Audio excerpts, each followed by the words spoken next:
Hey everyone, Internet PC's book reader here. Today I want to talk about The Atlas 6 by Olivia Blake.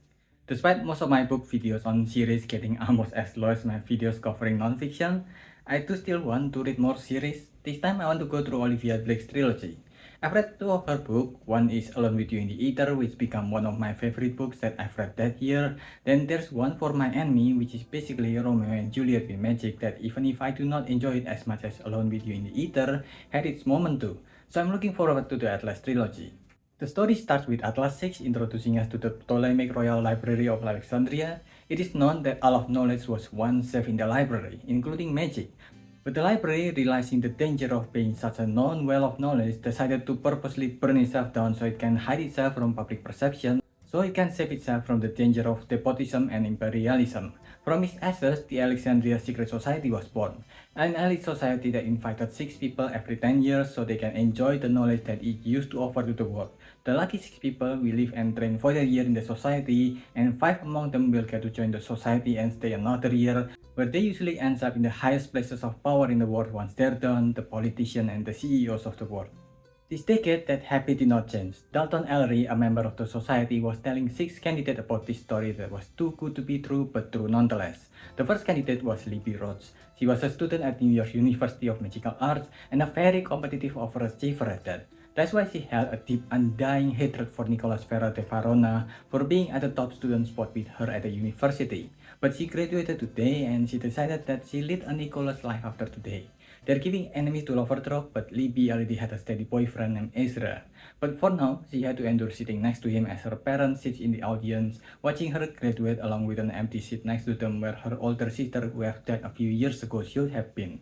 Her boyfriend soon came to occupy the seat, and she continued her constant bickering with Nico. She finally finished her valedictorian speech and was about to say her final goodbye to Nico when a stranger approached both of them. He was Atlas Blakely, and he invited both Libby and Nico to be among the 6 best magicians in the world to compete for the position in the society. They were unsure about the man calling himself Atlas, but when Ezra, Libby's boyfriend, came and he was unable to see Atlas, they both accepted the challenge.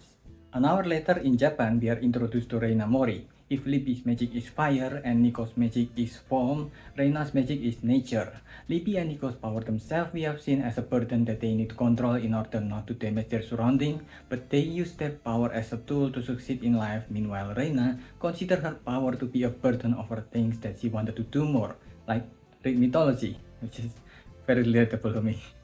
She even go as far as work as a waitress in a coffee shop rather than what her power as a naturalist can give her so she could read more. But when Atlas comes in with the promise of a lost library with books like the actual handwriting of Circa the Witch, she cannot refuse to join the 6. And an hour later we go to Tristan Kane. He worked for the wealthiest magician family and he is engaged to their upper class daughter. He despised all of them, but for him, it is the only way out from his father, who he despised even more. But Atlas sees that Tristan's ability to see the truth is a unique and powerful skill, so he gave Tristan the invitation and left to visit Kalum Nova. He's a manipulist, someone who can charm and convince people to do the things he wants, powerfully so that he never need to put much effort in his already rich life as the son of the Nova family. Atlas gave him his invitation and then he went to Parisaka Mali. She was gifted with both a look that is unmatched by any others and the ability to read mind, and she know how to use both of them. She saw Atlas, who let her read his mind, as a replacement for talking to her to invite her to the society, and with that all 6 people are gathered. The story will move forward by changing perspective between these 6, and we will know more about them by following their story. Nico, for example, is of course someone who cares, often too much. His friend Gideon, a sleepwalker that is not fully human since he came from magical beings doing the deed, not only have enemies but even difficulty in staying at the world they live. Saving his friend is one of the main reasons why he wanted to join the society. Tristan, who came from a family that ran a crime syndicate, didn't see his ability as anything more special than useful. Even Kalum and Parisa, who know about his ability, don't see his ability as anything special. But Atlas and the society might be the only entity in the world that currently can tap his full potential, and he wanted to learn what he is truly capable of. The 6 of them will eventually live in the society mansion where they will also need to guard it against outside forces, all while competing with each other to get the top 5 position.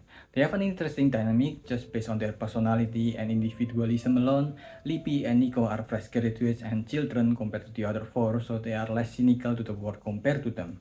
And their differences and competitiveness made it really hard for them to work together to guard the place, especially since they found out quickly that Callum is an empath that can affect people's feelings and Parisa is a mind reader.